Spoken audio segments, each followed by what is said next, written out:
Hello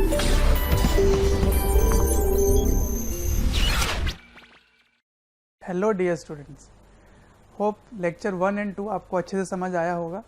lecture 1 में हमने photo electric effect समझा और फिर उसके ग्राफ को देखने के बाद न्यूमेरिकल्स किए। लेक्चर 2 में हमने एटम्स, एटॉमिक स्ट्रक्चर, उनके ड्रॉबैक्स, फिर उनको चेंज कैसे किया गया, वो सारी चीज़ें, और मेनली हमने बोर मॉडल पे ध्यान दिया और फिर उसके क्वेश्चंस रिलेट करके हाइपोथेटिकल सिचुएशन में क्रिएट किया और क्रिएट करने के बाद हमने क्वेश्चन देखा। उसमें हमने कोलिजन भी सीखा कैसे होता है। अब इस मॉडर्न फिजिक्स के तीसरे भाग में पहुंचते हैं जिसको न्यूक्लियर फिजिक्स कहते हैं।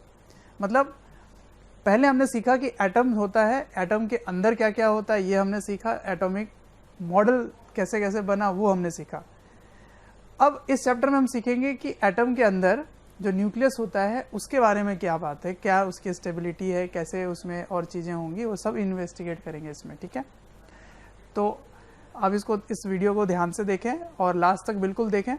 इसके लास्ट में क्वेश्चन भी मैं ले लूँगा और काफ़ी चीज़ें यहाँ पर जो इन्वॉल्व हो रही हैं उनको रिलेट करने की कोशिश करेंगे। ठीक है, चलिए फिर शुरू करते हैं आज का लेक्चर, न्यूक्लियर फिजिक्स। देखो, रदरफोर्ड की अल्फा स्कैटरिंग एक्सपेरिमेंट से हमें ये बिल्कुल पता चल गया था कि एटम के सेंट्रल भाग में न्यूक्लियस होता है ना। कैसे पता चला था? वो रिट्रेस कर रहा था एक, है ना, जब अल्फा पार्टिकल को बम्बार्ड किया गया था तो वो जो कुछ एटम्स ऐसे थे अल्फा पार्टिकल के जो रिट्रेस कर रहे थे, तो उससे हमें क्या समझ में आया? उससे ये समझ में आया कि एटम के अंदर न्यूक्लियस होता है। तो Rutherford alpha scattering experiment proves the existence of atomic nucleus. ठीक, अब उसके साइज के बारे में पता करने की जरूरत थी, तो एक्सपेरिमेंट्स हमने करना शुरू किया। एक्सपेरिमेंट करके इंपेरिकल फॉर्मूला हमने निकाला और इंपेरिकली ये पता चलता है कि उसकी जो रेडियस होती है, आर का मतलब है रेडियस, तो radius of nucleus is somehow related to mass number of the atom. It is cube root of mass number, where R0 is a constant term, that is 1.2 10⁻⁻15 metre. ठीक है, ये सब एक्सपेरिमेंटल है, ये इंपेरिकल फॉर्मूला है, ये है radius of nucleus, radius of nucleus. ठीक है, अब उस न्यूक्लियस के अंदर कौन कौन रहते हैं, उसकी कंस्टिट्यूएंट्स क्या है, उसके बारे में पता करने की जरूरत है। देखो, न्यूक्लियस के अंदर जो भी रहते हैं उनको एक कलेक्टिव नाम दिया जाता है, न्यूक्लियॉन्स। जैसे इंडिया में जो रहते हैं उनको क्या बोलते हैं? इंडियंस। अमेरिका में अमेरिकन्स। उसी तरह से जो न्यूक्लियस में रहता है उसको क्या बोलते हैं? न्यूक्लियॉन्स। तो दे आर कॉल्ड न्यूक्लियॉन। तो न्यूक्लियस के अंदर न्यूट्रॉन और प्रोटॉन्स दोनों होते हैं। तो न्यूक्लियॉन्स का मतलब क्या हुआ? Neutrons as well as protons. तो nucleus consist of neutron and proton, collectively they are called nucleons. अब इन दोनों का जो सम होता है, प्रोटॉन्स एंड न्यूट्रॉन, वही होता है एटॉमिक मास। तो mass number A is called mass number of atom and that is sum of protons and neutrons. ठीक है, तो न्यूक्लियस की डेंसिटी बहुत ज़्यादा होती है। अब इन दो पॉइंट्स को रिलेट करते हैं और समझते हैं कि उस स्टेबिलिटी कैसे डिफाइन की गई है। क्यों? क्योंकि न्यूक्लियस की सबसे पहले पॉइंट क्या समझ में आई कि ये बहुत ही छोटा है। ये देखो, बहुत ही छोटा है, और अगर ये छोटा है और अंदर में एक चार्ज पार्टिकल है तो इलेक्ट्रोस्टैटिक फोर्स अगर ये मैं न्यूक्लियस बना रहा हूं, दिस इज न्यूक्लियस। ठीक है, ये न्यूक्लियस है। इस न्यूक्लियस में प्रोटॉन्स हैं कई सारे और न्यूट्रॉन्स भी हैं। तो प्रोटॉन्स पॉजिटिव चार्ज है, तो इनमें इलेक्ट्रोस्टैटिक फोर्स लगेगा, और इलेक्ट्रोस्टैटिक फोर्स किस नेचर के होंगे यहाँ पे? क्योंकि ये लाइक चार्ज है तो वो रिपेल करेगा, और अगर ये रिपेल कर रहा है तो फिर तो ये टूट के अलग हो जाना चाहिए, लेकिन वो इतना छोटे से जगह में इतने सारे प्रोटॉन्स स्टेबल हैं। इसका मतलब वो जो न्यूक्लियस है उसको बाहर से किसी ने फोर्स जरूर लगा रखा है जो उस न्यूक्लियस को बांध कर रख रहा है। तो वो फोर्स कहलाता है न्यूक्लियर फोर्स।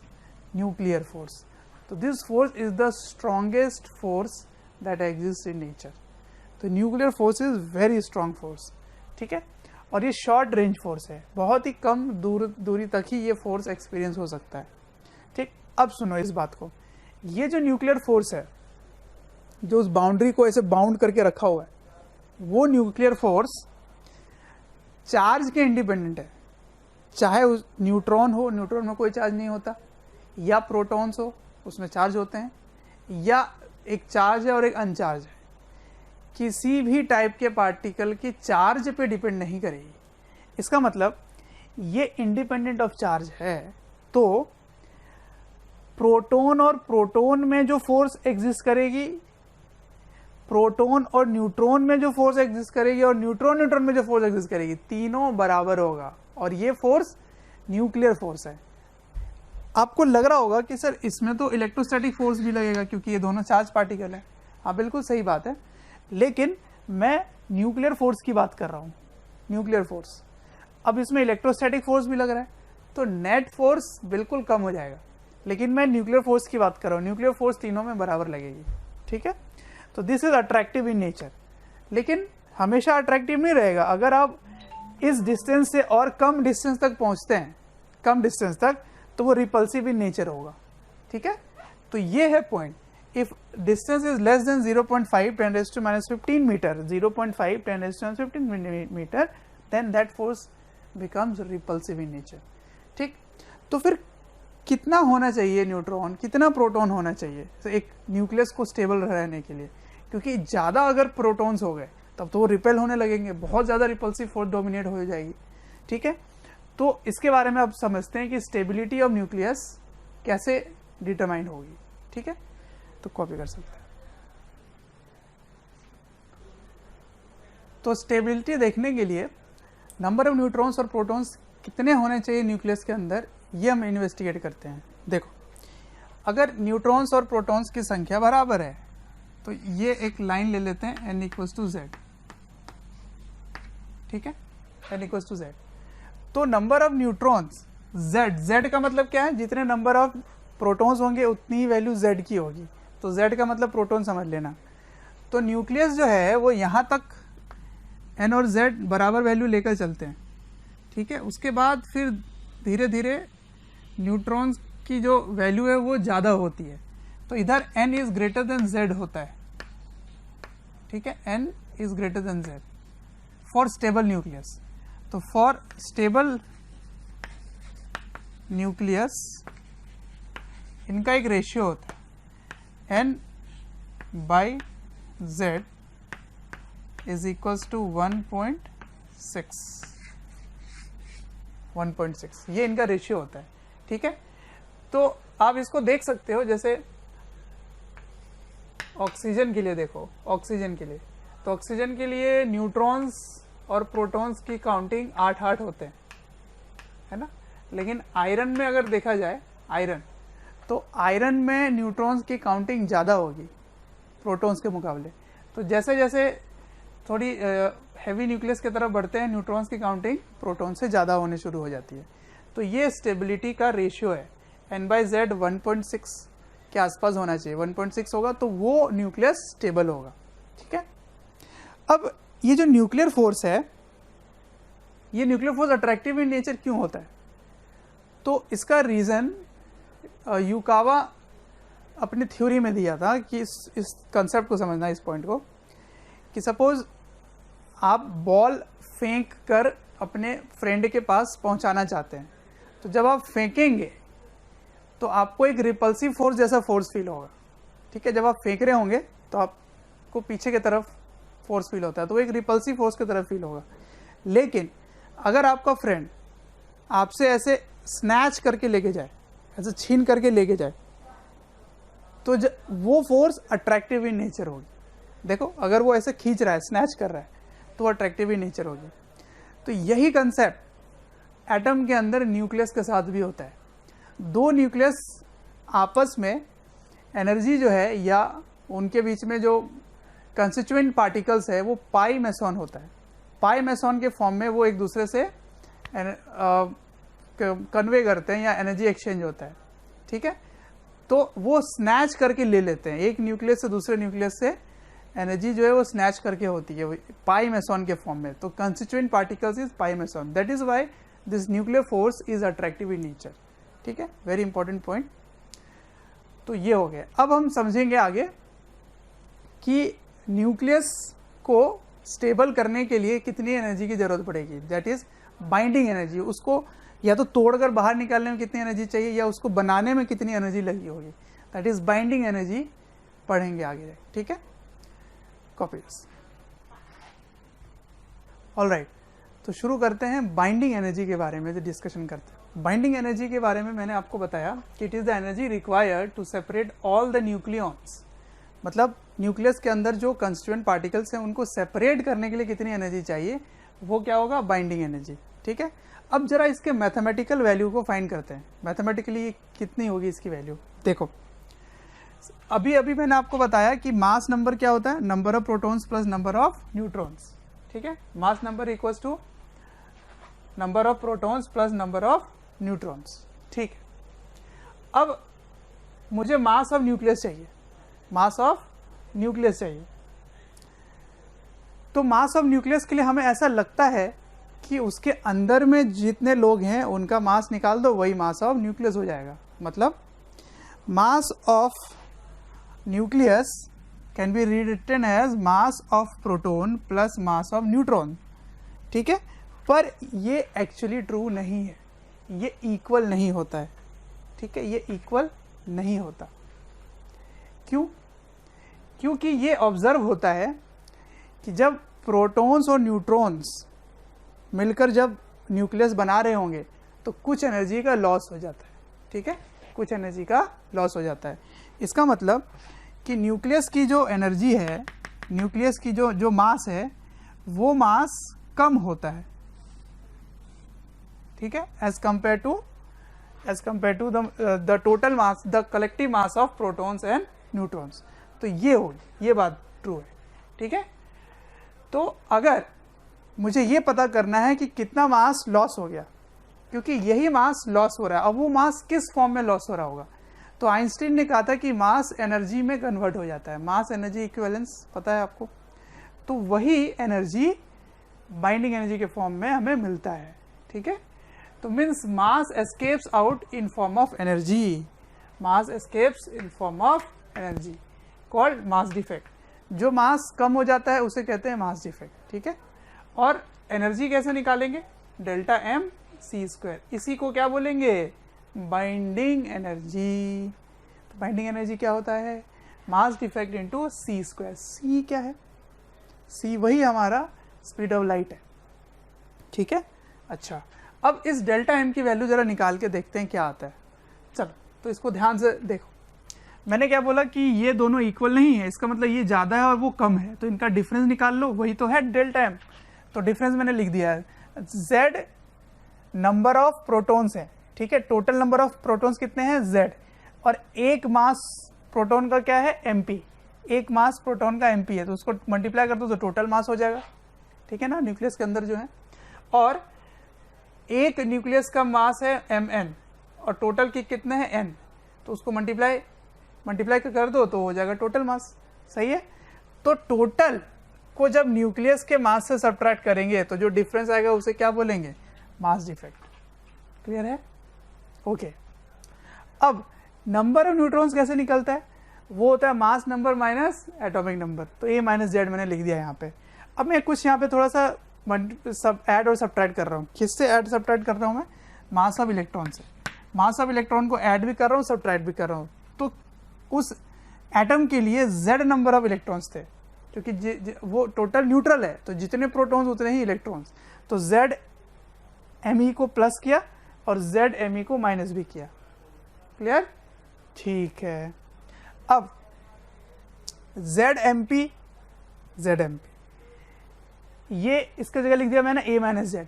ठीक है, नंबर ऑफ न्यूट्रॉन्स कितने हैं, A minus Z into M N, और ये प्लस और ये माइनस कर दिया मैंने यहाँ पे। अब देखो जरा ध्यान से देखना, ये क्या है, sum of protons mass and sum of electrons मास।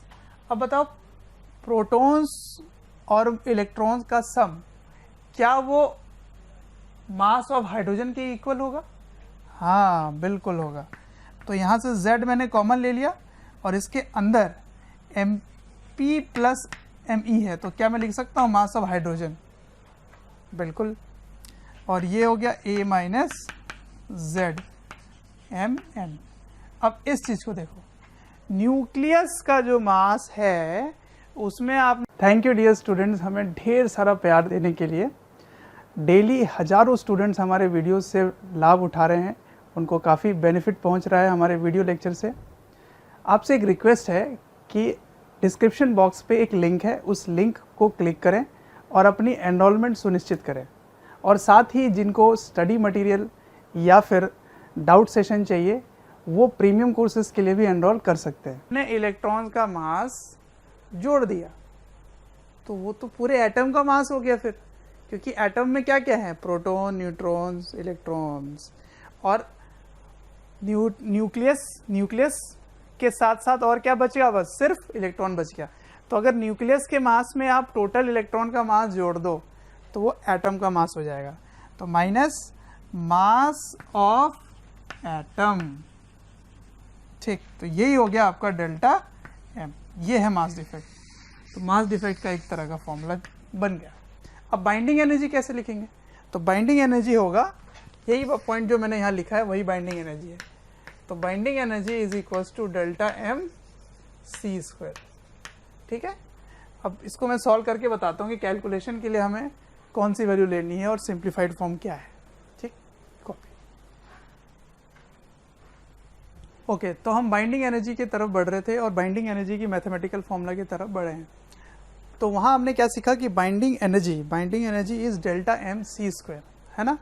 तो इसके कैलकुलेशन के बारे में बोल रहा था कि कैलकुलेशन आसान करने के लिए क्या करेंगे। देखो 1 AMU की वैल्यू क्या होती है, 1.6 × 10⁻27 kg होती है। अगर इसको सी स्क्वायर से मल्टीप्लाई कर दूं, सी स्क्वायर से, ठीक है, तो ये जूल में हो आएगा, लेकिन उस जूल को फिर इलेक्ट्रॉन वोल्ट में का कन्वर्ट करना है और मेगा इलेक्ट्रॉन वोल्ट में का कन्वर्ट करना है। तो ये जो वैल्यू है ये एक बड़ा ही बढ़िया नंबर बन के आता है 931 मेगा इलेक्ट्रॉन वोल्ट, ये निकल के आता है।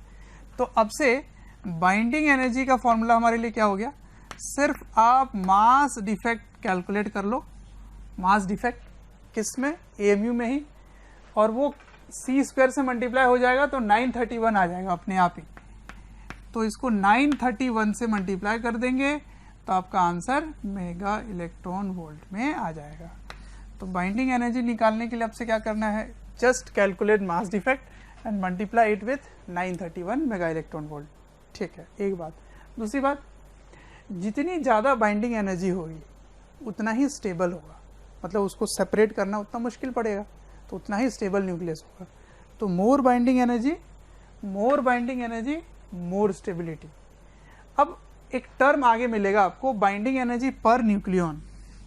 बाइंडिंग एनर्जी पर न्यूक्लियन, तो न्यूक्लियन का क्या मतलब होता है, अब मैंने बताया था, जो न्यूक्लियस के अंदर है, मतलब मास नंबर, है ना, क्योंकि आप सम ऑफ न्यूट्रॉन प्लस प्रोटॉन करेंगे तो वो क्या आएगा, मास नंबर आएगा। तो अगर बाइंडिंग एनर्जी को मास नंबर से डिवाइड कर दो तो उसको बोलेंगे बाइंडिंग एनर्जी पर न्यूक्लियन, ठीक है। तो इसको मैं लिखने वाला हूँ B/N, ठीक है। तो higher the binding energy per nucleon, higher is the stability, ठीक है। अब एक ग्राफ बनाया गया, इस ग्राफ को देखो। इस ग्राफ में binding energy per nucleon versus mass number, ठीक है, वर्सेस मास नंबर प्लॉट किया गया। तो ग्राफ टिपिकल कुछ ऐसा है, यहाँ पे स्पाइक्स मिलते हैं, जैसे ये हीलियम है, ये कार्बन है, ये ऑक्सीजन है, और ऐसे ऐसे बढ़ने के बाद फिर ये कांस्टेंट सा हो जाता है उधर दूर जाते जाते, ठीक। अब ये ग्राफ बड़ा इंपॉर्टेंट है क्योंकि इससे क्वेश्चंस बनते हैं, न्यूमेरिकल काफ़ी आए हुए हैं।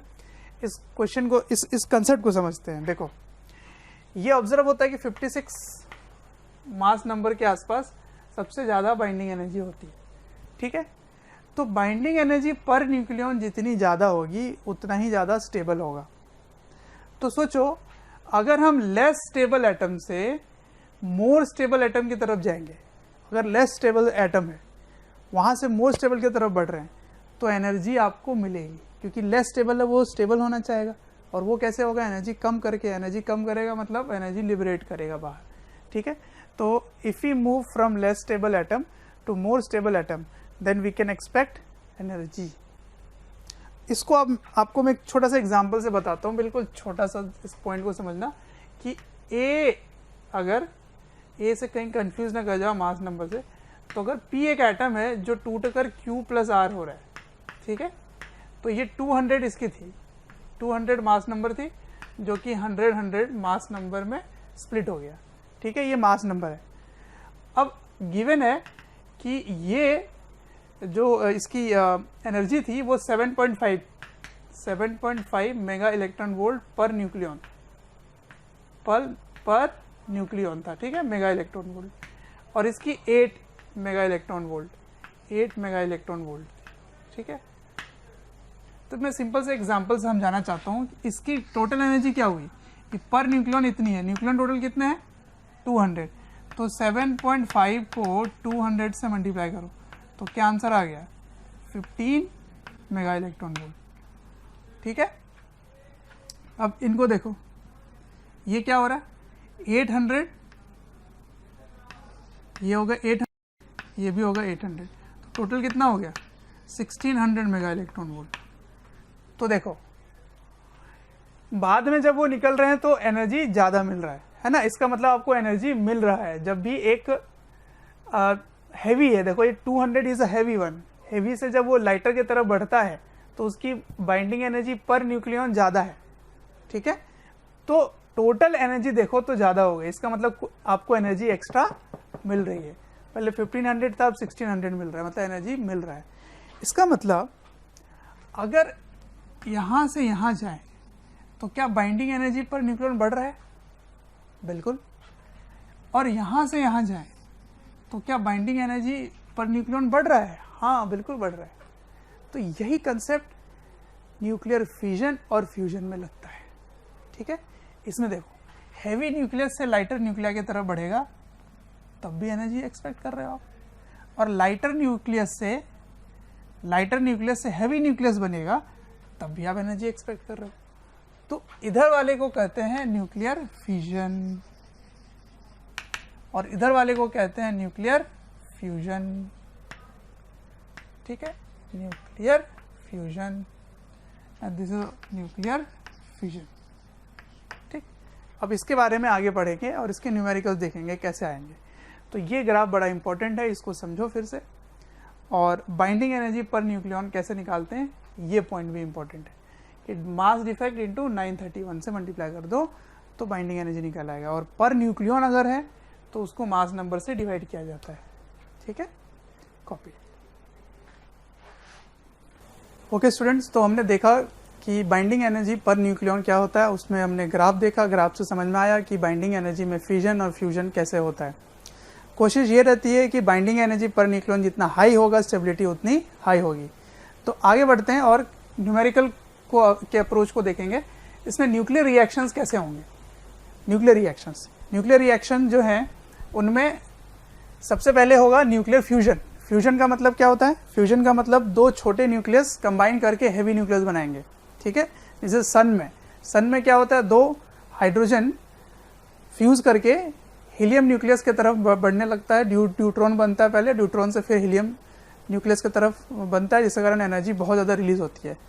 तो न्यूक्लियर फ्यूजन में एनर्जी ज़्यादा रिलीज होगी न्यूक्लियर फिजन के कंपेरेबल। तो फ्यूजन को देखते हैं क्या है।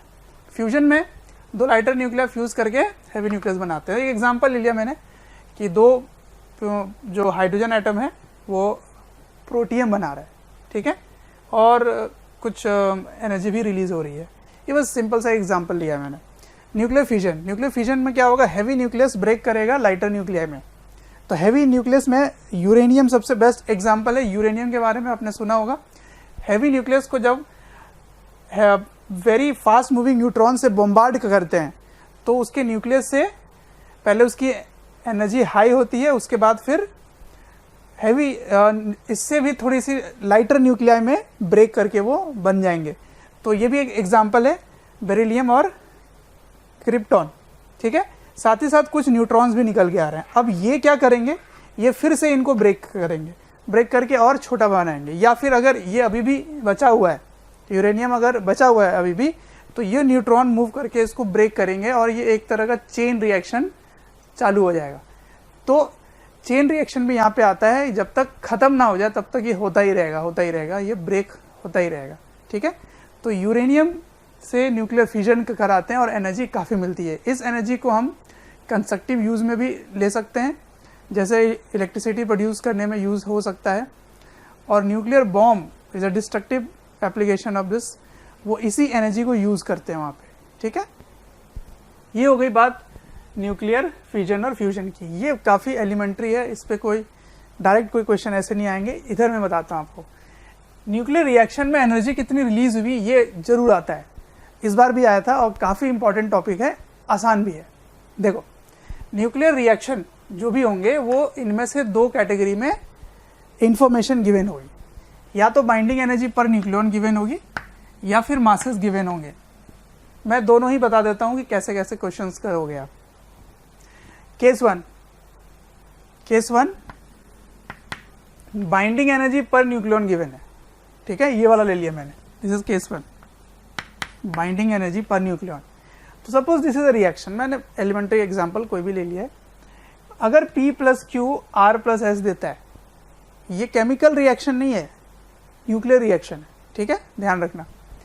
तो गिवन क्या है, बाइंडिंग एनर्जी पर न्यूक्लियन सभी का गिवन है। तो P की binding energy per nucleon EP है, Q की binding energy per nucleon EQ है, R की binding energy per nucleon ER है, और S की ES, ये गिवन है। ठीक है, इसकी कोई वैल्यू होगी, सपोज कुछ 10, 12, 20, कुछ भी इंफॉर्मेशन गिवन होगा। ठीक है, ये गिवन है, लेकिन पर न्यूक्लियन गिवन होगा, हमेशा पर न्यूक्लियन गिवन होता है। तो इससे आप एनर्जी कैसे निकालेंगे, मैंने जस्ट अभी बताया आपको कि इसके मास नंबर से इसको मल्टीप्लाई कर दोगे तो टोटल निकल आएगा, है ना, क्योंकि बाइंडिंग एनर्जी पर न्यूक्लियन क्या होता है, binding energy divided by mass number, यही तो होता है binding energy per nucleon.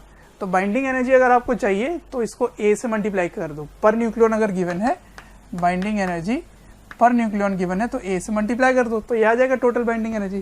Correct. तो अगर एनर्जी कितना लिबरेट हुआ ये पता करना है तो आपको क्या करना है, पहले रिएक्टेंट साइड जो है इसमें टोटल एनर्जी क्या है ये पता करते हैं। ठीक है, तो आप क्या करोगे, इसके मास नंबर से मल्टीप्लाई कर दोगे, इसको इसके मास नंबर से मल्टीप्लाई कर दोगे। ठीक है, तो मैंने वही किया, AP मतलब मास number of P, mass number of Q, multiply कर दिया और उसको जोड़ दिया सर। ठीक है, अब मान लेते हैं ये वाली वैल्यू जो है ये है E1। ठीक है, इसको E1 मान लिया, मान लो ये जोड़कर कोई नंबर बन गया।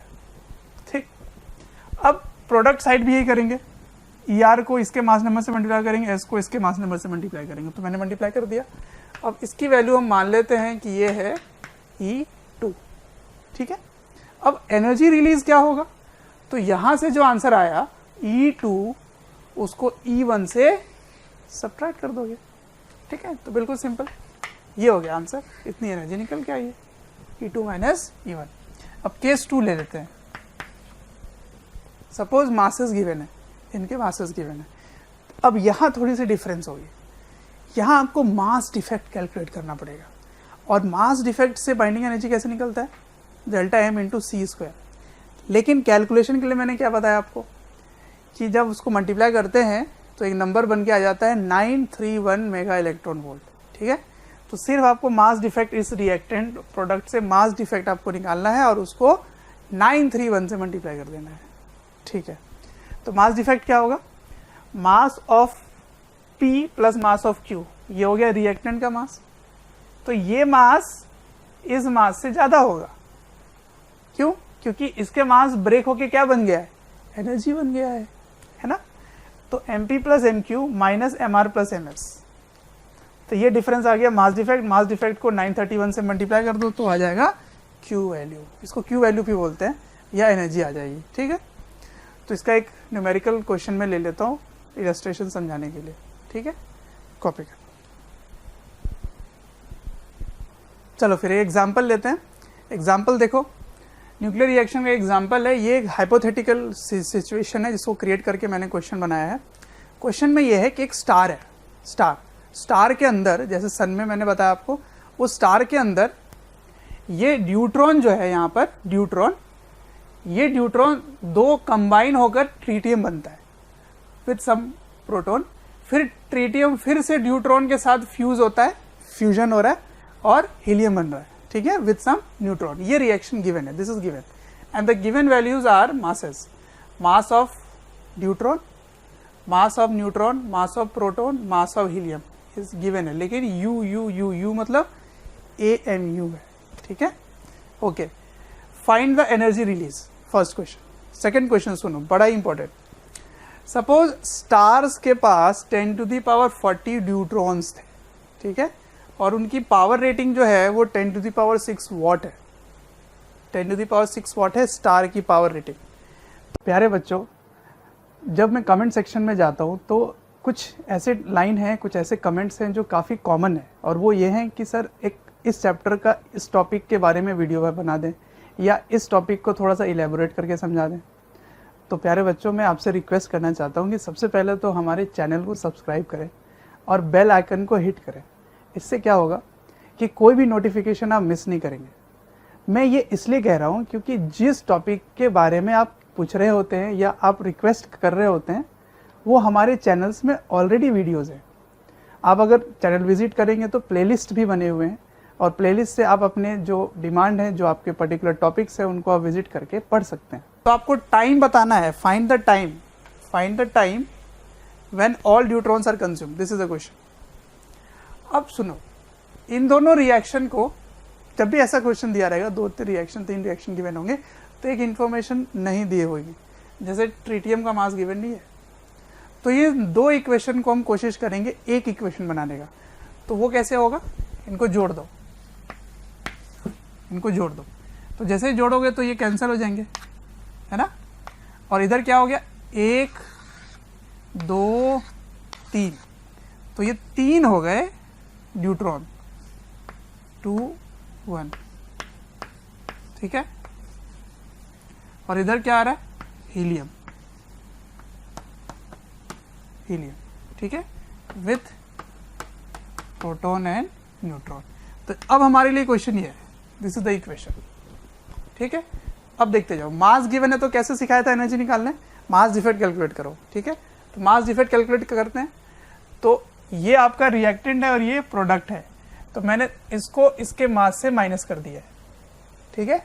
तो देखते जाओ, मास of helium plus mass of proton plus mass of neutron को जोड़ो और इसको 3 टाइम्स मास ऑफ ड्यूट्रॉन से सब्ट्रैक्ट कर दो। तो ये यहाँ पर कैलकुलेशंस हैं, बिल्कुल सिंपल। अब यहाँ आपको बारीकी से कैलकुलेशन देखना होता है, एक भी डेसिमल प्लेस अगर इधर उधर हुआ तो एनर्जी का काफ़ी गैप आ जाएगा। एनीवेज, तो ये U में आ गया मास डिफेक्ट। अब इस 1 AMU से 931 मेगा इलेक्ट्रॉन वोल्ट की एनर्जी निकल रही थी, तो 931 से मल्टीप्लाई कर दो, ठीक। अब सुनो, ये एनर्जी मेगा इलेक्ट्रॉन वोल्ट में है, लेकिन ये पावर जो है वो SI यूनिट में है, दैट इज जूल पर सेकेंड, ठीक। अब सुनो, इस मेगा इलेक्ट्रॉन वोल्ट को पहले कन्वर्ट करना पड़ेगा SI यूनिट में, 1.6 इंटू 10⁻⁻13 जूल, ये, ठीक है, ओके। अब सुनते जाओ, मान लेते हैं n नंबर ऑफ न्यूट्रॉन्स पर सेकेंड है, ठीक है, जो कंज्यूम हो रहे हैं। तो वो n की वैल्यू कैसे निकालोगे, देखो 10⁻16 इसकी पावर रेटिंग है, उसको इसके Q वैल्यू से कर दो डिवाइड, हाँ, तो ये जूल में है और ये जूल पर सेकेंड में। अब टोटल 3 न्यूट्रॉन यूज हो रहे हैं, हर सेकेंड 3 न्यूट्रॉन यूज हो रहे हैं, देखते जाओ इस रिएक्शन में। तो उसको 3 से मैंने मल्टीप्लाई कर दिया, तो इतने नंबर ऑफ न्यूट्रॉन्स पर सेकेंड कंज्यूम हो रहे हैं। तो n की वैल्यू कैलकुलेट हो गई, क्योंकि Q की वैल्यू पता है, इसको डिवाइड कर दो, सॉल्व हो जाएगा। अब सब n की वैल्यू कुछ है, मान लेते हैं कुछ है। अब मुझे निकालना क्या है, टोटल टाइम निकालना है।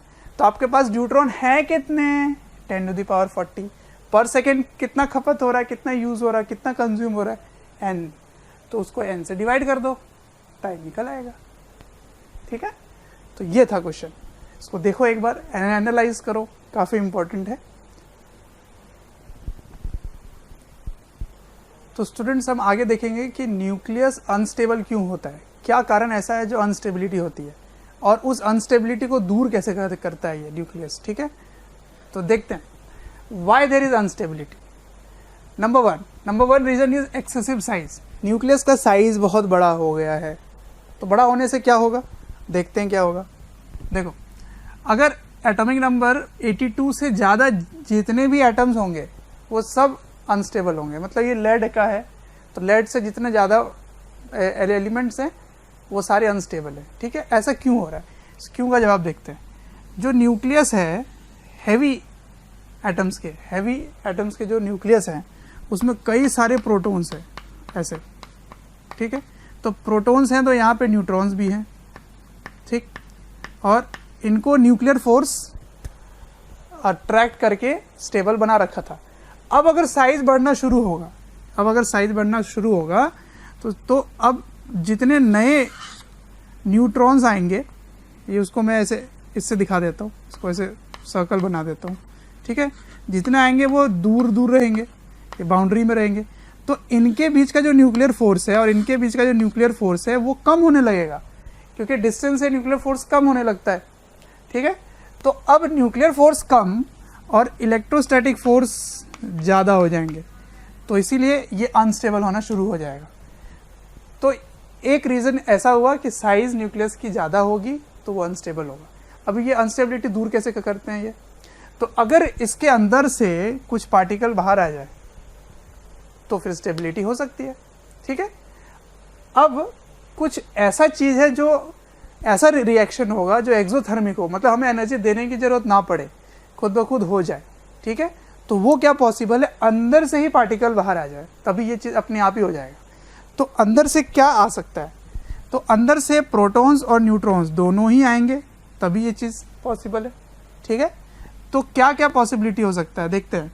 या तो ड्यूटेरियम बनकर बाहर आ जाए, या हीलियम का ये वाला आइसोटोप बाहर आए, या फिर ये वाला आ जाए।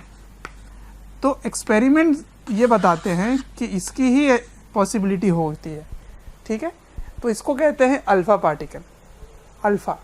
तो इसके अंदर से अल्फ़ा एमिशन होगा, अल्फ़ा, और अल्फ़ा पार्टिकल जब एमिट होगा bye alpha particle emission,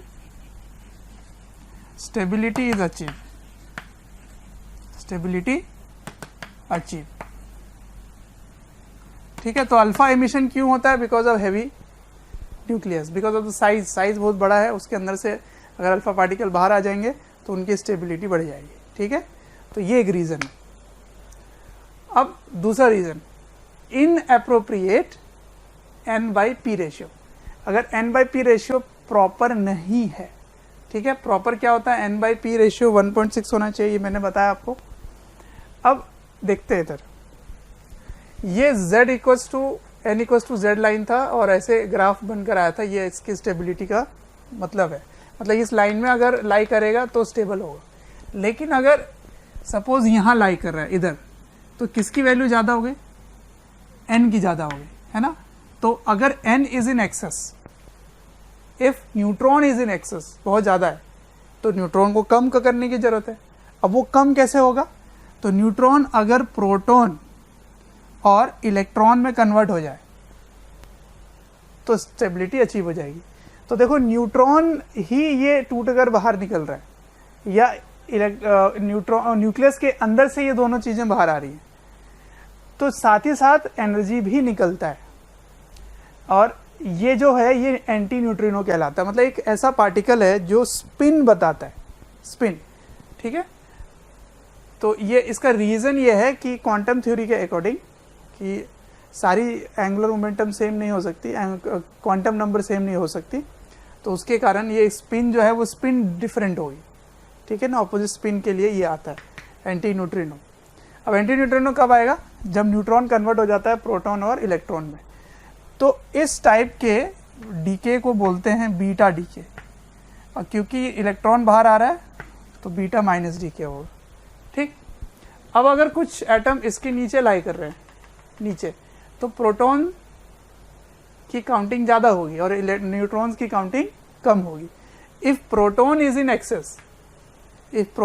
excess, then proton converts into neutron and a positron, इसको positron बोलते हैं, ठीक है.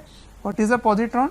A positively charged electron kind of, ठीक है. इसका मास और चार्ज इलेक्ट्रॉन जैसा हो पर चार्ज जो है वो प्लस में हो, उनको उसको पॉजिट्रॉन बोलते हैं. तो proton converts into this with extra particle which is called neutrino. तो ऐसे स्टेबिलिटी अचीव होती है, ठीक है. अगर न्यूट्रॉन ज़्यादा है तो वो ब्रेक हो जाएगा प्रोटॉन और इलेक्ट्रॉन में, अगर प्रोटॉन ज़्यादा है तो ब्रेक हो जाएगा न्यूट्रॉन और पॉजिट्रॉन में, ठीक है. तो यही कुछ ऑब्जर्व हो रहा था जो शुरुआत में जब एटॉमिक स्ट्रक्चर की थ्योरी बन रही थी, तो ये मिस्टेक हो रहा था कि शायद इलेक्ट्रॉन भी न्यूक्लियस के अंदर रहता है, पर वो क्योंकि उसकी एनर्जी इलेक्ट्रॉन वोल्ट के ऑर्डर में है और न्यूक्लियर फोर्स जो है वो मेगा इलेक्ट्रॉन वोल्ट के ऑर्डर में, वेरी हाई, तो इसलिए वो एनर्जी मैच नहीं हो रहा, तो इलेक्ट्रॉन नहीं रहेगा, ये प्रूव हो गया था. पर वो नेगेटिव चार्ज क्या था जो न्यूक्लियस से बाहर आ रही थी, तो वो ये थी, ठीक है. वो एक्चुअली में n/p रेशियो इन अप्रोप्रिएट होने के कारण एक न्यूट्रॉन जो है वो प्रोटॉन और इलेक्ट्रॉन में कन्वर्ट हो रहा था, ठीक है.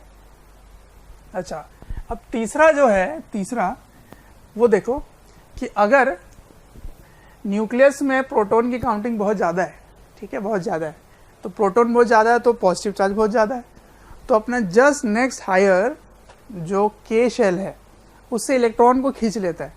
तो यहाँ से इलेक्ट्रॉन इधर चला जाएगा, तो इसको इलेक्ट्रॉन कैप्चर बोलते हैं या के कैप्चर बोलते हैं, तो स्टेबिलिटी अचीव हो जाएगी. तो जब ऐसा होता है तो फोटॉन्स के फॉर्म में एनर्जी मिलता है, ठीक है. तो अपने आप ही न्यूक्लियस से कुछ एनर्जी फील होने लग जाता है, तो ये अपने आप ही निकल रहा होता है. तो ऐसा क्यों हुआ? क्योंकि के कैप्चर हुआ होगा. अब तीसरा, ट्रांजिशन ऑफ इलेक्ट्रॉन या ट्रांजिशन फ्रॉम इलेक्ट्रॉन नहीं, transition from higher level to ground level. मतलब हायर लेवल में कोई है और लोअर लेवल में अगर पहुंचता है तो फोटॉन्स के फॉर्म में रिलीज होती है, ठीक है. तो इसको कहते हैं गामा डीके. इसमें क्या होता है, सिर्फ एनर्जी मिलता है आपको. तो एक है अल्फा डीके, एक है beta decay, and this is beta plus decay, ठीक है. इसमें अल्फा डीके से स्टेबिलिटी अचीव होती है, इसमें बीटा डीके से स्टेबिलिटी अचीव होती है और इसमें गामा डीके से स्टेबिलिटी अचीव होती है, ठीक है. ये एनर्जी अपने आप ही बाहर आ रहा है. चलो, तो अब डिटेल में पढ़ते हैं. ये अल्फा डीके होने से न्यूक्लियस में क्या चेंज आएगा, उसकी एनर्जी क्या होगी, क्यू वैल्यू क्या होगी, ये सारे पढ़ेंगे, ठीक है, और न्यूमेरिकल्स भी देखेंगे. तो पहले अल्फा पार्टिकल अल्फा डीके देखते हैं क्या होता है. कॉपी. चलो फिर डीके प्रोसेस शुरू करते हैं, और सबसे पहला है अल्फा डीके. अल्फा डीके मैंने क्या बताया आपको कि न्यूक्लियस से हीलियम पार्टिकल फॉर्म होकर बाहर निकलता है. अगर साइज बड़ा होता है तो, है ना, साइज बड़ा होने से क्या होगा, न्यूक्लियर फोर्स कम हो जाता है और इलेक्ट्रोस्टैटिक फोर्स ज़्यादा हो जाता है. तो उससे दोनों ही बाहर निकलने की ज़रूरत है, प्रोटॉन्स भी और न्यूट्रॉन्स भी, ठीक. तो वो अल्फा के फॉर्म में यानी कि हीलियम के फॉर्म में बाहर निकलते हैं. तो इस चीज़ को मैंने आपको इंट्रोडक्शन में बताया था फर्स्ट लेक्चर में, प्रोबेबिलिटी के बारे में, है ना. उसमें मैंने बताया था आपको कि क्लासिकल फिजिक्स में या तो एक प्रोसेस, एक इवेंट होगी या वो इवेंट नहीं होगी, उसमें कोई डाउट नहीं होता है. उसमें एग्जांपल मैंने क्या लिया था कि suppose I am inside a well, एक गड्ढे के अंदर हूँ और बॉल है मेरे पास, और उस बॉल को अगर मुझे बाहर फेंकना है तो मुझे उस बॉल को काइनेटिक एनर्जी उतने देने की ज़रूरत पड़ेगी जितना उसकी पोटेंशियल एनर्जी उस हाइट तक पहुँच जाए, कम से कम उतना चाहिए. अगर उससे कम काइनेटिक एनर्जी दोगे तो वो कभी बाहर बॉल नहीं निकल पाएगा. लेकिन मॉडर्न फिजिक्स में हम ये कहते हैं, वही एग्जाम्पल न्यूक्लियस के अंदर सेट होता है कि ये न्यूक्लियस है, न्यूक्लियस इसकी बाइंडिंग एनर्जी बहुत ज़्यादा है और यहाँ से हीलियम यानी कि अल्फा पार्टिकल को बाहर निकलने का जो एनर्जी है, अगर आप एनर्जी कैलकुलेट करें तो उसकी इतनी एनर्जी नहीं है कि वो बाइंडिंग एनर्जी को ओवरकम कर सके. लेकिन मॉडर्न फिजिक्स में हम क्या कहते हैं, probability of coming out of alpha particle is very low, ठीक है. तो अबाउट 10⁻20 टाइम्स एक सेकेंड में ट्राई करता है बाहर निकलने के लिए, लेकिन एक बार ऐसा ज़रूर हो जाएगा कि वो बाहर निकल सकता है, ठीक है। प्रोबेबिलिटी उसकी लो है पर ज़ीरो नहीं है, यही मॉडर्न फिजिक्स की प्रोबेबिलिटी की खासियत है। तो चलो, तो यहाँ से समझ लेते हैं कि ये निकल गया है, ठीक है। अगर अल्फ़ा पार्टिकल बाहर आ गया तो यहाँ पर एनर्जी की बात होती है कि कितनी एनर्जी बाहर निकल रही है, energy, what is the energy release. तो उस टॉपिक को समझने के लिए यहाँ पे मैकेनिक्स लगाना पड़ेगा। अब मैकेनिक्स को समझते हैं। Suppose this is the nucleus, ठीक है, और यहाँ से अल्फा पार्टिकल बाहर निकल रहा है, अल्फा, तो ये रिकॉइल करेगा, ठीक। अब अल्फा में मास, इसको ले लेता हूँ m2, इसको ले लेता हूँ m1। अब m1 की वैल्यू क्या रही? बच्चों, अगर हमारे वीडियोस आपको पसंद आते हैं, आपको हमारी जो मेहनत है वो आपको अच्छी लगती है, तो आप हमारे वीडियोस को ज़रूर लाइक करें और शेयर करें। शेयर इसलिए मैं करने बोल रहा हूँ क्योंकि आपके शेयर करने से ज़रूरतमंद बच्चों तक ये वीडियोस पहुँच सकता है, जिनको एक पर्टिकुलर टॉपिक काफ़ी वीक लग रहा है या एक ऐसा चैप्टर है जिसके बारे में एक पर्टिकुलर टॉपिक उनको अच्छे से पढ़ना है, तो उन तक पहुँच सकता है ये।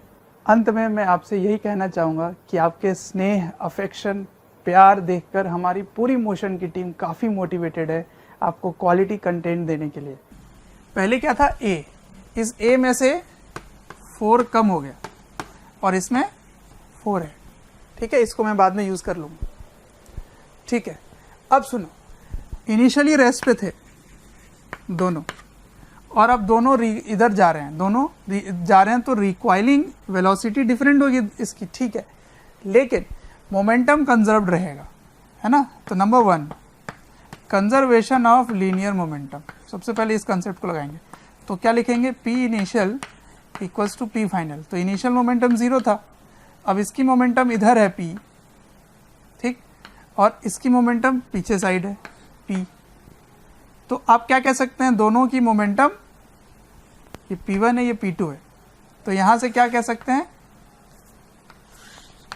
कि दोनों की मोमेंटम सेम ही है। P1 equals to P2, let it be equals to P। तो दोनों की मोमेंटम सेम है, ठीक है। अब एनर्जी, एनर्जी पहले की E1 है, दूसरे की E2 है, तो इन दोनों को जोड़ोगे तो यही एनर्जी बाहर मिलेगा आपको, जिसको Q वैल्यू बोलते हैं, ठीक है। इसको Q लिख लेते हैं। तो ये क्या है, ये पूछा जाता है, what is the value of Q। तो इसको डिराइव कर लेते हैं, बार बार करने की जरूरत नहीं पड़ेगी। तो मैंने आपको लीनियर मोमेंटम और एनर्जी के बीच में एक रिलेशन बताया था। ये एनर्जी काइनेटिक एनर्जी ही है, तो इसको क्या लिख सकते हो? P²/2m। इसको भी लिख सकते हो P²/2m, ठीक है। अब यहां से क्योंकि P और P सेम है, तो E1 equals to P²/2m1 and E2 equals to P²/2m2। तो इसका रेशियो क्या हो गया देखो तो, E1/E2 equals to M2/M1। This is equation number 1, ठीक है। अब E1 plus E2 equals to Q, इस चीज को यहां पे पुट करो, तो E1 को इसके टर्म में लिख लो या E2 को इसके टर्म में लिख लो, कोई भी एक लिख लो। तो E1 की वैल्यू क्या हो गई? M2/M1 into E2 plus E2 equals to Q। तो एलसीएम ले लो, तो क्या आ जाएगा? M2 plus M1 E2 upon M1 equals to Q। तो यहाँ से E2 क्या हो गया? E2 हो गया M1/M1 plus M2 into Q, and E1 equals to M2/M1 plus M2 into Q। ये हो गया, ठीक। अब देखो, M1 मैंने क्या लिया है? M1 लिया है A-4, ठीक है, और M2 4। तो ये इस तरह से यूज़ होगा हमेशा, क्योंकि अल्फ़ा ही निकलने वाला है, तो वो 4 ही होगा। तो E2 को क्या लिख सकते हो? E2 को लिखोगे 4, E2 is equals to 4 by M1 plus M2। इन दोनों को जोड़ोगे तो क्या आएगा? A। Into Q.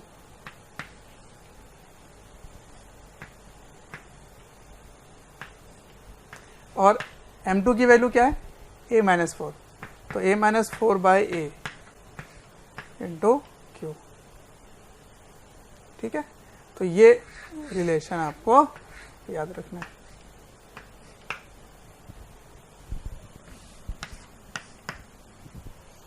इन दो रिलेशन को यूज करना है। ठीक है, तो इतनी एनर्जी Q वैल्यू जो भी होगी, Q वैल्यू की इतनी परसेंटेज E1 के साथ मिलेगी, इतनी परसेंटेज E2 के साथ मिलेगी। अब यहाँ पे कभी कभी क्या होता है कि जो डी ब्रोगली का है, और de Broglie wavelength, de Broglie ने जो कहा था मैटर वेव होता है, मोमेंटम क्या होता है h/λ, है ना। तो उस कंसेप्ट पे भी यूज करके पूछ देते हैं कभी कभी कि बताओ डी ब्रोगली वेवलेंथ क्या एसोसिएटेड होगा इसके साथ या उसके साथ। ठीक है, तो ध्यान रखना कि उसमें मोमेंटम निकालना होगा आपको, और मोमेंटम निकाल के वेवलेंथ निकालने के लिए उसको h से डिवाइड करना होगा, h/p कर देना होगा। ठीक है, तो इस पे ये पॉइंट हो गया। और देखो, कॉपी करो फिर आगे बढ़ते हैं। अच्छा, एक पॉइंट और समझना है आपको कि जब भी अल्फा पार्टिकल एमिट होगी, अगर उसको मैग्नेटिक फील्ड के साथ रिलेट कर दिया जाए, अगर ये क्वेश्चन पूछा जाए कि न्यूक्लियस से अल्फा पार्टिकल बाहर आया है और सपोज वो मैग्नेटिक फील्ड में एंटर कर गया, नॉर्मली एंटर कर गया, ठीक है, अंदर, तो रेडियस क्या बनेगा ये पूछा जाता है कभी कभी, या रेडियस दे दिया जाए और वो कुछ और इन्फॉर्मेशन पूछ देंगे। तो याद करो रेडियस का फॉर्मूला क्या था मैग्नेटिक फील्ड में, mv/qb। ठीक है, ये रेडियस होता है। अब mv के जगह क्या लिख सकते हो, mv क्या होता है मोमेंटम, तो इसके जगह क्या लिख सकते हो, √2m, वही एनर्जी जो निकल कर आया, तो उसको E2 लिया था मैंने, है ना, अल्फा पार्टिकल की एनर्जी क्या थी E2, तो √2m E/qb, और q क्या होता है 2e होगा यहाँ पे, है ना। अल्फा पार्टिकल की जो चार्ज है उसमें वो हीलियम पॉजिटिवली चार्ज आयन होता है। तो इससे आप रेडियस निकाल सकते हैं, या रेडियस गिवन होगा तो एनर्जी निकाला जा सकता है, या मैग्नेटिक फील्ड दिया जाए, ये सब कुछ दिया जाए तो ये निकाल सकते हैं। तो ये भी एक इन्फॉर्मेशन काफ़ी हेल्पफुल हो जाता है। ठीक है, इस पे भी न्यूमेरिकल आते हैं, तो ये इन्फॉर्मेशन ध्यान रखना कि आपको बस mv की जगह क्या यूज़ करना है, √2me, और e कहाँ से निकलेगा उस फॉर्मूले से। ठीक है, अगर q वैल्यू गिवन है तो जितने भी अल्फा पार्टिकल्स लिबरेट होंगे वो सभी की एनर्जी सेम ही होगी। न्यूक्लियस डिफरेंट हो सकता है, ए डिफरेंट हो सकता है, लेकिन जो एनर्जी एसोसिएटेड होगा अल्फा के साथ वो कोई भी न्यूक्लियस हो वही आने वाला है। ठीक है, सिर्फ क्यू वैल्यू पर डिपेंड करेगी वो वैल्यू, फ्रैक्शन वैसा ही लिखेंगे। ठीक, आगे बढ़ते हैं। तो नेक्स्ट डीके है बीटा डीके।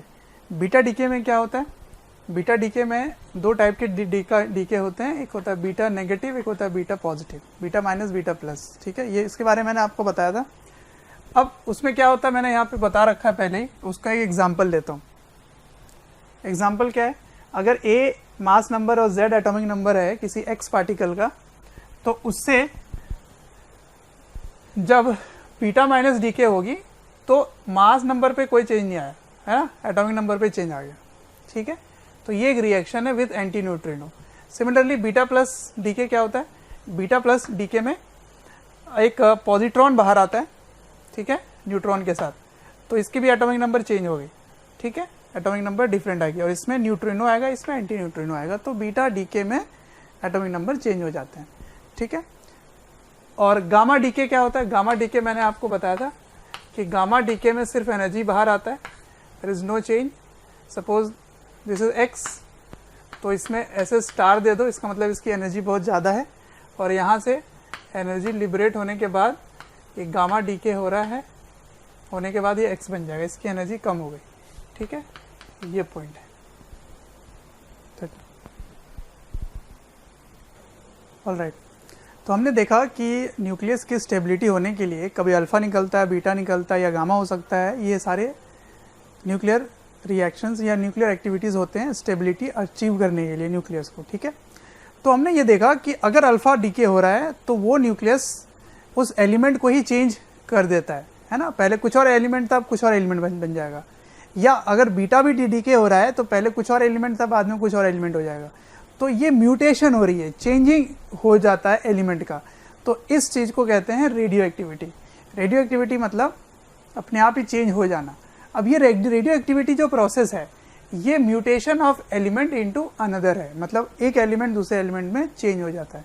ठीक है, ये प्रोसेस स्पॉन्टेनियस है, इसको आप कंट्रोल नहीं कर सकते। एक बार हुआ तो वो होता रहेगा, स्पॉन्टेनियस अपने आप ही हो जाता है वो।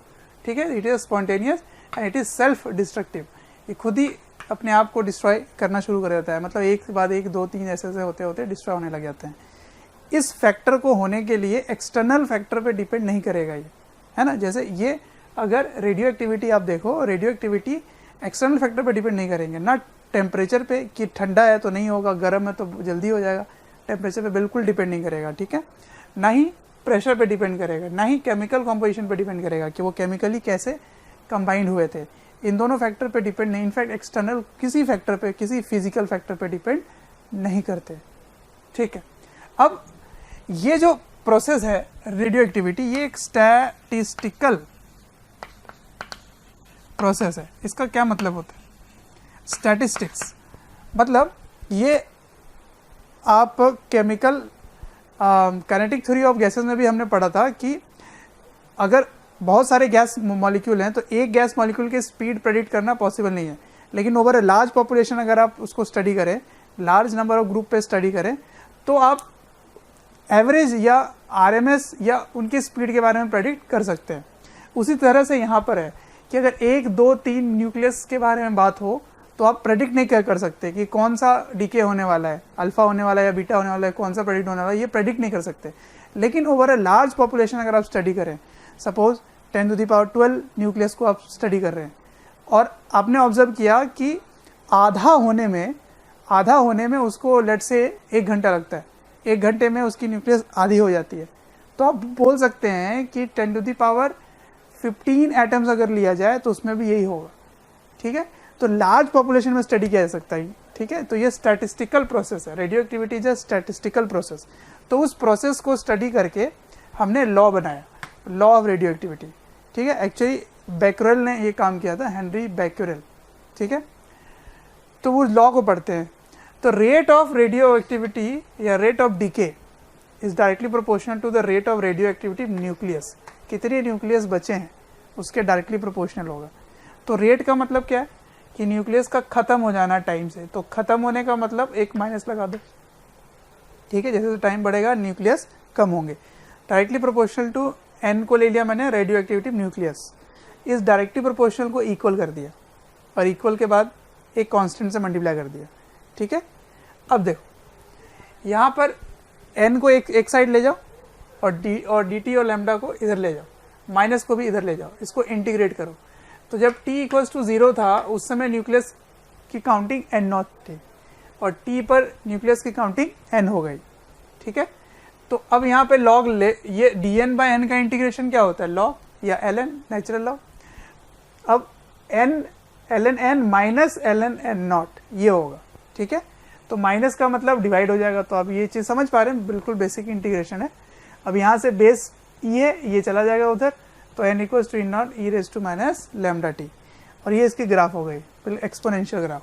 लैम्डा क्या है? लैम्डा यहाँ पे डीके कांस्टेंट है। लैम्डा को क्या बोलते हैं? Decay constant. अच्छा, अब एक और पॉइंट यहाँ समझना है, हाफ लाइफ। हाफ लाइफ क्या होता है? हाफ लाइफ का मतलब कितने समय बाद न्यूक्लियस की काउंटिंग आधी हो जाएगी, जितना पहले थी उसकी आधी हो जाएगी। तो n की वैल्यू क्या है? किसी भी t टाइम पे न्यूक्लियस, और n0 t = 0 वाला।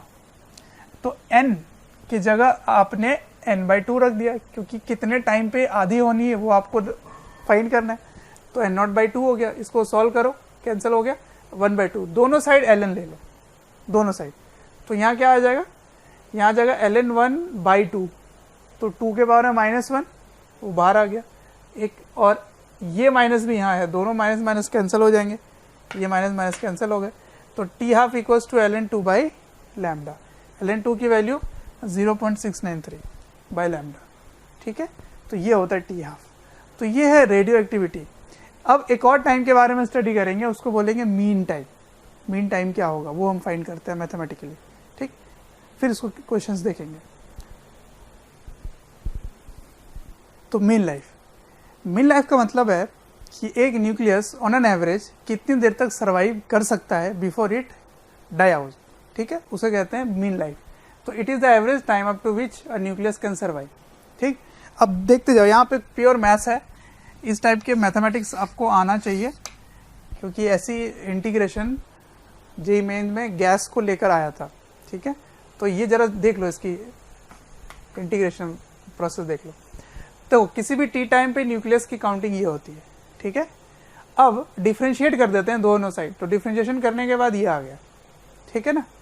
तो ये जो डीएन है, ये डीएन का मतलब क्या है कि टी टाइम तक इतना जो न्यूक्लियस है वो कम हो गया, ये डीके हो चुका है। तो D N equals to minus lambda E naught lambda T into D T को भेज दिया इधर, ठीक है। तो हम क्या कह सकते हैं कि इसकी जो लाइफ टाइम है, इसकी लाइफ टाइम की कितनी है, टी सेकेंड, ठीक है ना, टी। तो अगर ऐसे छोटे छोटे जो न्यूक्लियस हैं उन सभी को अगर मैं लेके कलेक्टिवली जोड़ दूँ और उसके टाइम को मैं निकाल लूँ, तो क्या ये एवरेज टाइम हो जाएगा? हाँ, बिल्कुल हो जाएगा। तो ये डीएन है, डीएन के लिए टी टाइम है, ठीक। तो मैंने इस डीएन को टी से मल्टीप्लाई कर दिया और उसको टोटल नंबर ऑफ न्यूक्लियस से डिवाइड कर दिया, तो इसका एवरेज लाइफ आ गया, ठीक। अब यहाँ से मैंने डीएन की वैल्यू रख दी और टी यहाँ पे रख दिया, एन नॉट कैंसिल हो गया। अब जो इंटीग्रेशन है वो 0 टू इन्फिनिटी लेके जाएंगे, ठीक है, इसकी लिमिट 0 से इन्फिनिटी लेके जाएंगे और उसके बाद देखेंगे कि एवरेज लाइफ क्या निकल गया है। तो ये इंटीग्रेशन बाई पार्ट्स का इंटीग्रेशन है। आप मैथ्स में सीखते हैं integration by parts, ILATE rule लगा के, ठीक है। तो उसको आप लगाओगे और जब लिमिट पुट करोगे तो ये 1/λ² आ जाता है आंसर। तो ये कैंसिल करने के बाद आंसर क्या आ गया, 1/λ। अब एक पॉइंट ध्यान रखना कि टी हाफ भी आप कैलकुलेट किए और एवरेज लाइफ भी कैलकुलेट किए, इनका रेशियो निकाल के रख लो, 1.44 आता है, ठीक है। तो ये बिल्कुल बेसिक थ्योरी था, इसको आपको याद रखना है, 1/λ इज द एवरेज लाइफ, ठीक। अब आगे पढ़ेंगे रेट ऑफ रेडियो एक्टिविटी के, ठीक है। Okay, activity of a sample, rate of radio activity के को बोलते हैं एक्टिविटी ऑफ अ सैंपल, ठीक है। तो activity of a sample is defined as the rate of radioactive decay, किस रेट से रेडियो एक्टिव डिके हो रहा है। तो rate of radioactive decay तो हमने पढ़ रखा है, वो क्या होता है, -dn/dt, उसी को मैंने लिख दिया r, वही एक्टिविटी है, ठीक है। तो dn/dt इक्वल्स टू λn और n equals to n0 e⁻⁻t, ठीक है। मान लेते हैं इनिशियल एक्टिविटी r0 था, ठीक है। तो इस चीज़ को क्या लिख सकते हैं, इस चीज़ को लिख सकते हैं r0। तो एक फार्मूला अलग तरह से हो गया, अगर एक्टिविटी लिखा हो तो r equals to r0 e⁻⁻t, या rate of radio activity D के लिखा हो तो ये फार्मूला यूज़ करना है आपको, ठीक है। इसके लिए इसकी SI यूनिट बैक्यूरेल यूज़ करते हैं और वो होता है 1 डीके 1 सेकेंड में होता है 1 बैक्यूरेल। और क्यूरी भी यूनिट होती है, curie equals to 37 giga becquerel, ठीक है। तो ये आ गया इसका रिलेशन, ये छोटी सी बात है जिसको ध्यान रखना है आपको। अब एक न्यूमेरिकल लेंगे और वो हमारा लास्ट पोर्शन होगा, ठीक है। तो इस चैप्टर के लास्ट क्वेश्चन की तरफ बढ़ते हैं, देखते हैं इस क्वेश्चन में क्या पूछा गया। एक सोडियम है, आइसोटोप है वो 24 सोडियम, वो ब्लड के अंदर इंजेक्ट किया जाता है और इंजेक्ट करने के बाद इसका टी हाफ जो है वो 15 आवर्स है, ऑलराइट। गिवन है R0 1 माइक्रोक्यूरी और 5 आवर्स के बाद, 5 घंटे के बाद 1 centimetre cube of blood gives 296 disintegration पर मिनट। तो आपको बताना है कि टोटल वॉल्यूम कितना है। तो देखो, जो इन्फॉर्मेशन गिवन है उससे कंक्लूजन क्या क्या निकल रहा है। सबसे पहला चीज, टी हाफ गिवन है तो आप लैम्डा निकाल सकते हैं, लैम्डा इज इक्वल्स टू 0.693/टी हाफ, तो ये आ गया आपका लैम्डा, ठीक है जी। अब टोटल टाइम है 5 आवर्स और R0 माइक्रोक्यूरी में, तो उसको मैंने ऐसा यूनिट में कन्वर्ट कर लिया, बैक्यूरेल, ठीक। अब देखो, ये 296 डिसइंटीग्रेशन पर मिनट इज एक्टिविटी, ठीक है। तो पर मिनट को डिवाइड कर दिया तो सेकंड में कन्वर्ट हो गया, पर सेकंड, गुड। अब ये फॉर्मूले को मैंने यहाँ लगाया है ना। उसके पहले मैंने मान लिया कि V वॉल्यूम ऑफ ब्लड है, V volume of blood in centimetre cube, 1 centimetre cube की ये है एक्टिविटी, तो V वॉल्यूम की कितनी होगी, उसको मल्टीप्लाई कर दो, तो V से मल्टीप्लाई कर दिया इस टर्म को, ठीक है। अच्छा, लैम्डा की जगह लैम्डा की वैल्यू रख दिया, ये रहा, और टाइम 5 है, 5 रख दिया यहाँ पे, ठीक है। तो यहाँ से v फाइंड करना, अब इसको रीअरेंज कर लो और सॉल्व करके फाइंड कर लो। तो ये सेंटीमीटर क्यूब में आंसर आया जो कि लीटर हो गया ये। तो इतना लीटर ब्लड का सैंपल में है, ठीक है। तो स्टूडेंट्स, हमने यहाँ पर मॉडर्न फिजिक्स कंप्लीट कर लिया है। होप आपको सारे कंसेप्ट्स क्लियर होंगे और आप क्वेश्चन सॉल्व कर रहे होंगे, ठीक है। आप सारे जो कंसेप्ट हैं उनको एक बार रिवाइज करें। रिवाइज करने के बाद आप कहीं से भी क्वेश्चन सॉल्व कर सकते हैं, प्रीवियस ईयर को भी सॉल्व करें और बिल्कुल अच्छे से प्रैक्टिस करें। Till then, happy solving, thank you. कोई भी चैप्टर या वीडियोस आपको डिटेल में ईयर लॉन्ग वाले वीडियोस चाहिए और काफ़ी डिटेल में वीडियोस आपको चाहिए, तो आपको एक नंबर दे रहा हूँ, टोल फ्री नंबर है, आप इनको कॉल करें और डिटेल में आप बात कर सकते हैं और पूछ सकते हैं। नंबर है 1800 2121 799।